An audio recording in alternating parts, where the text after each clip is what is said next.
Hello everyone. So this is the test number 9, that is simulator 1.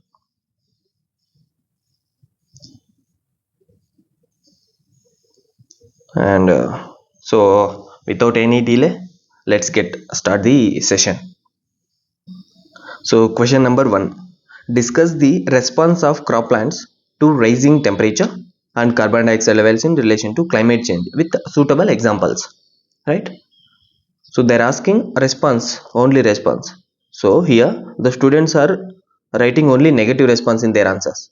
I have observed only they have written the negative answers, negative response. So they're asking positive. So there are two sides of it, right? Positive response also, negative response also, right? So write the both the sides of it. Okay, fine. Okay, in introduction, the climate change impacts crop growth due to rising temperature and carbon dioxide levels, affecting photosynthesis, respiration, and water use efficiency, causing varied response in different crops. So in that subpart 1, so impact of rising temperature. So we have asking two types. I mean two questions here. One is with respect to temperature, another with respect to carbon dioxide, right? Okay. The first one with respect to rising temperature. One, heat stress. It accelerates the plant phenology. So what is the phenology? Meaning of phenology? A study of seasonal changes in plants. It reducing grain filling period and yield. So example, wheat in Punjab. So there problem of heat we have seen there. Second one, respiration rates. Increased temperature raise the respiration rate, leading to lower net carbon gain. Example, rice in Tamil Nadu. It faces the problem of respiration rate. Then third one, flowering and fertility. Higher temperature during the flowering decreases the pollen viability and seed set. Example, tomato in Maharashtra. Right? This is with respect to temperature. See, we have in diagram also we have given. So these type of questions, no, if at all asking their entire crop, you can approach a life cycle approach, right? What do you mean by life cycle approach? Since from seed to the plant. In plant, there are various like roots, right? Leaves, fruits, grains, then harvesting, right? Okay, let me change the color. I mean, let me change the size of the pen.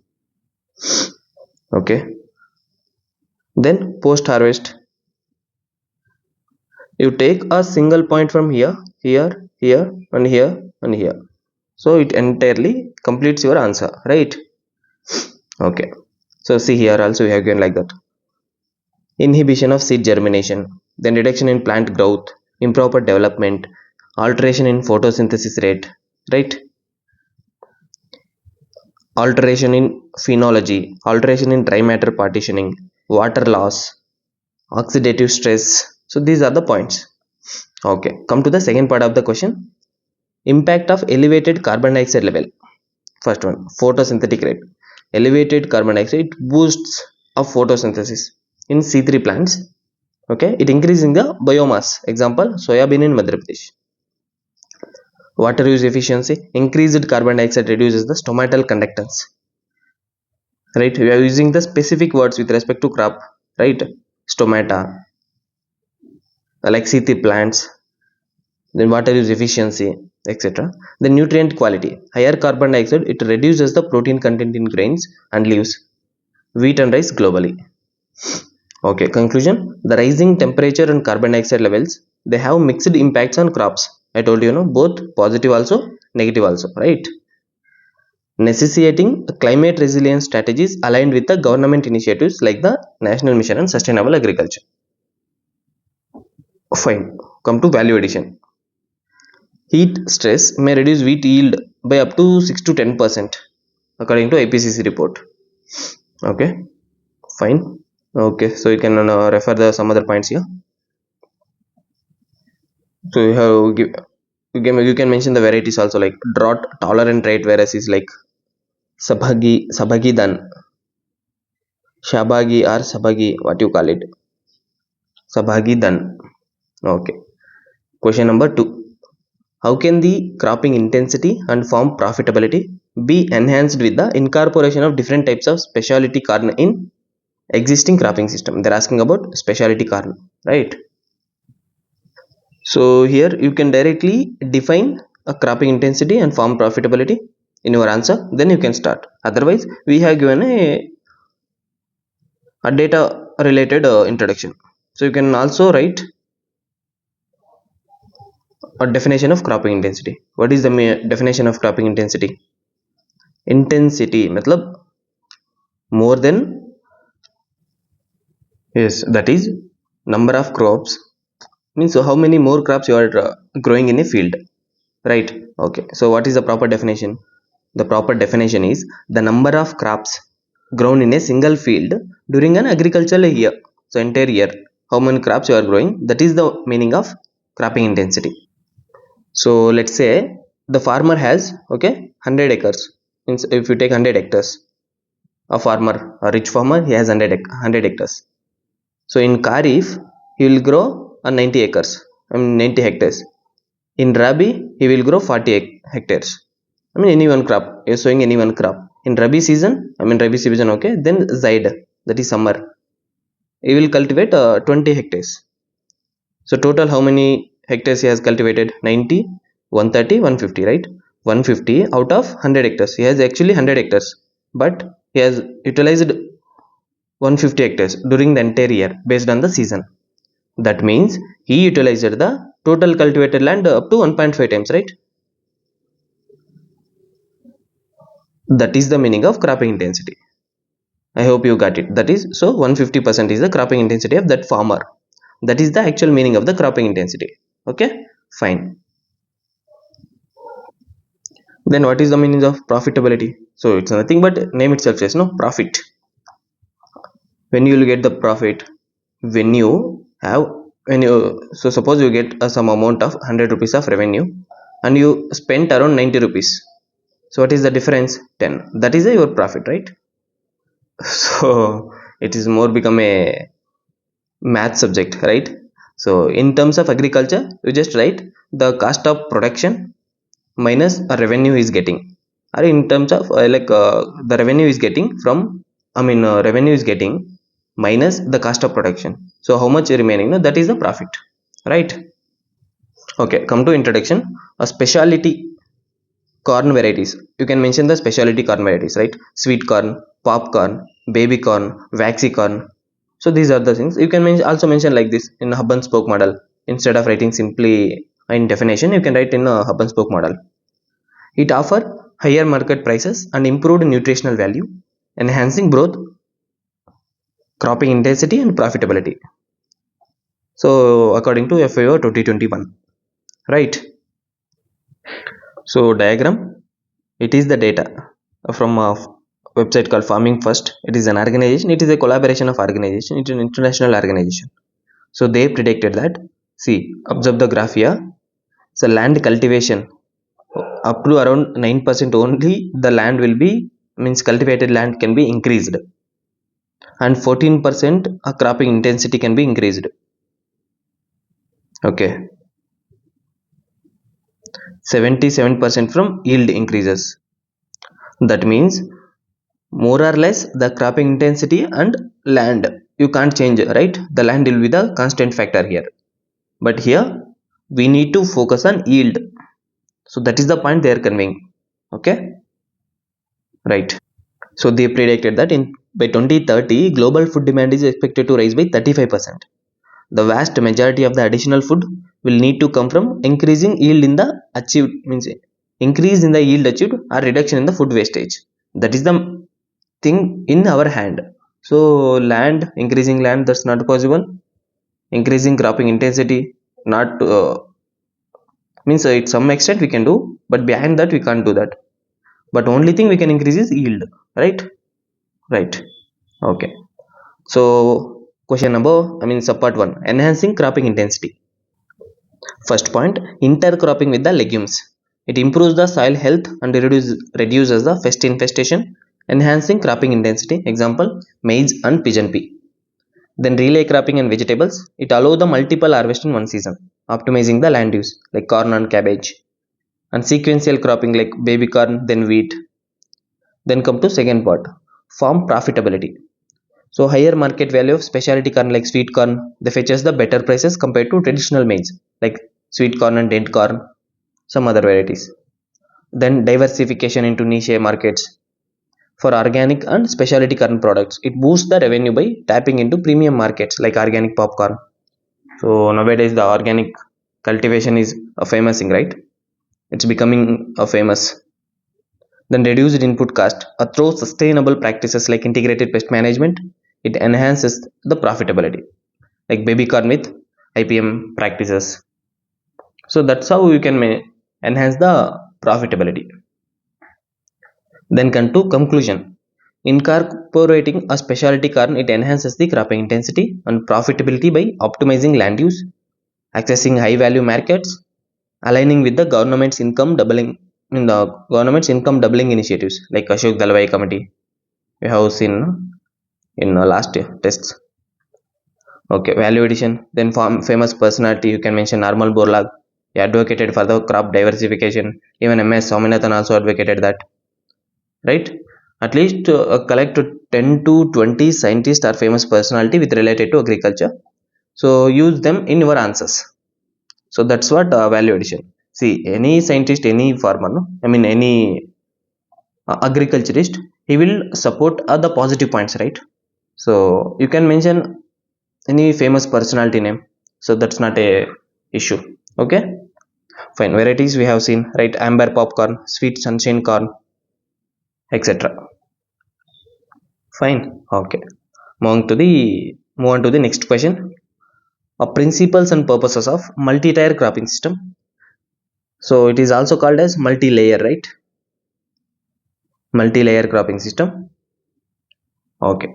So introduction. Multi-tier cropping is a sustainable agricultural practice where multiple crops are grown in different layers or tiers of the same piece of land. It enhances the land use efficiency and biodiversity. So this is the multi-layer one, right? You grown the crops which grown up to height of 0.5 meter, or you grown the some other crops like 1.5 meter, then 3 meter and 4.5 meter. So this is the multi-layer cropping. What is the use of it? See, the long plants, no, who grown up to 4.5 meter, they'll also grow our roots in very depth. So it utilize the nutrients from here, right? These crops, they will utilize the nutrients from here itself, and these crops they will utilize up to a depth of here, right? So this is the main reason actually. Fine. Okay, so come to the principles of multi-tier cropping. So first one with respect to land. So if it efficient land utilization, like multi-tier cropping maximizes land productivity by utilizing the vertical space. So planting shade tolerant crops like sweet potatoes and other taller maize. See, this is the maize crop. So there you can grow in here. Beside that you can grow the shade tolerant plants, okay, like potato, etc. Then enhanced resource utilization, like different crops have varied root depths, I explained previously, right? Optimizing water and nutrient use. Deep rooted trees like moringa alongside shallow rooted vegetables such as lettuce. Then improved pest and disease management. Diverse plant layers, they reduce the spread of pest and diseases. Example, growing legumes with the cereals to deter a specific pests. Then increased biodiversity. Promote diverse ecosystem, supporting a variety of beneficial organisms, like combining fruit trees with a ground cover plants like beans, horse gram, etc. Right? Okay. So come to the second part of it. What is the purpose of multi-tier cropping? Same things, like very generalistic, like increasing the yield. So you can give example like combining the potato and cabbage can lead to a greater overall harvest. Then economic benefits, right? Like diversified cropping, no, we are practicing here diversified cropping. It will lead to higher income. Growing both vegetables and herbs, allows farmers to access various markets, right? Okay, then soil health improvement. Multi-tier cropping reduces the soil erosion, enhances soil fertility through varied root structures. Example, integrating deep-rooted crops like cassava with surface crops like beans. Then climate resilience. The system enhances resilience to climate variability by providing multiple harvests and reducing the risks. Cultivating drought-tolerant crops like sorghum alongside moisture-loving crops like maize. Then come to conclusion. So multi-tier cropping optimizes the land use, enhances biodiversity, increases resilience. Okay, so popular examples like cereal examples, maize and beans. Maize provide the vertical growth, while beans they climb and cover the ground. So what will they do? They'll improve the soil fertility and reducing the erosion, right? Then pulse examples like chickpea and sunflower. So chickpea what will do? Of course, fixes the nitrogen. It benefits the sunflowers that follow in rotation. Okay, this is the additional data. You can mention that. So in varieties like mung bean for integrating with the corn and soya bean often used in multi-tier systems with maize. Okay, so then come to the third question. So question number D, bioherbicides, right? And one more thing here is sorry for the background noise. So I'm recording it in my home. So there is here and there, even in last videos in simulated too also there are so many background noises. So please forgive me for that. So come to the question. Bioherbicides are the biological agents used for the weed control, including microorganisms, natural compounds, providing eco-friendly alternatives to the chemical herbicides. Example, fungal bioherbicides. So see here. So bioherbicide, divine is in the name of divine. So what is the bioagent? Phytophthora palmivora, which is against Morenia odorata, means citrus growth. The target weed was odorata, which is common in citrus growth. And another famous example was bioherbicide was the bipolaris. So what is the agent here? Bipolaris sorgicola. And target weed was sorghum helipens. What is the crop where we have seen this weed, target weed? Rice and wheat fields. So come to the subpart one. What are the types and their examples? First one is microbial bioherbicides. They utilize the microorganisms, like name itself says, microbial, bacteria, fungi. They, they target a specific weed species like Fusarium oxysporum for the Cuscuta species, right? Okay. Then fungal bioherbicides. It employs the fungal species to infect and kill the weed plants. Example, Alternaria eichhorniae for Eichhornia crassipus, water hyacinth. Then bacterial example, Pseudomonas fluorescens for the. So what? How may you pronounce it? Corynebacterium, right? Okay. Then viral bioherbicides. They uses the viruses to control weeds by infecting them. Tobacco mosaic virus for the Solanum species. Nightshades. Then subpart 2. What is the mechanisms and their applications?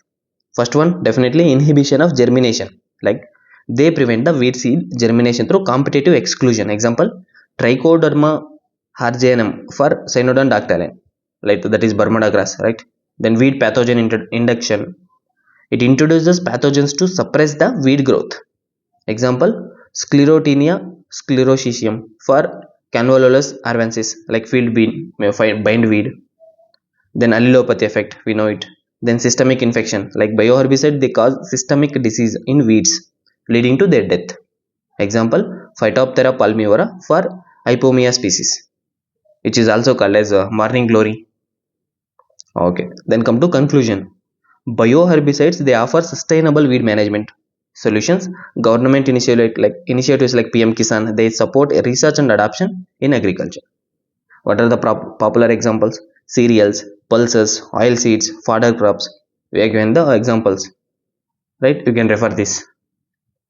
Then additional information. So the agronomists who are studying with respect to weed science like KK Sharma, research institutions, then varieties. Okay, come to the question number 1E. So zero budget, zero waste, natural farming, right? Name itself says it is zero budget. and also zero waste. Zero waste matlab recycling, right? And zero budget means you are not putting any external inputs for the field, right? Okay, so ZBNF is a eco-friendly agricultural practice. They focus on zero external inputs, right? And waste recycling and minimizing the cost while enhancing the soil health and productivity. This is the definition of ZBNF. So it is also called as ZBNF, right? Zero budget, zero waste.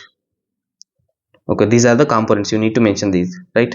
Bijamruta, like seed treatment for, then Jivamruta for no fertilizer, no pesticides, then mulching, then Vapasa.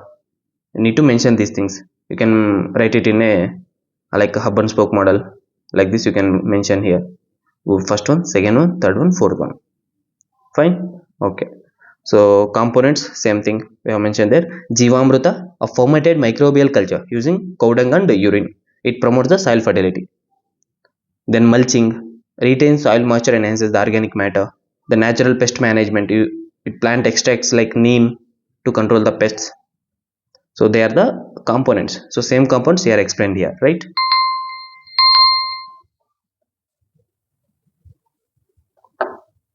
Next, what are the benefits of it? First one, of course, cost effective. Name itself says so. Name itself indicates that, right? Zero budget. So it eliminates the costly fertilizers and pesticide. Then improve the soil health. It enhances microbial activity and organic matter in the soil. Then environmental sustainability, like low carbon footprint by reducing the chemical usage. Then come to conclusion. ZBNF, it aligns with the sustainable agriculture, right? And government initiative like Paramparagat Krishi Vikas Yojana. It promote the eco-friendly practices and reducing the farmer stress. Come to value addition. So ZBNF adapted by over 6 lakh farmers in India. And the committee, you can mention these personality, right? Famous personality. Who is the famous personality? Subhash Palekar. He was the ZBNF proponent. You need to mention these value addition point your in answers. Okay, right. Fine. Then come to like popular examples. It is very famous in Andhra Pradesh and Karnataka also.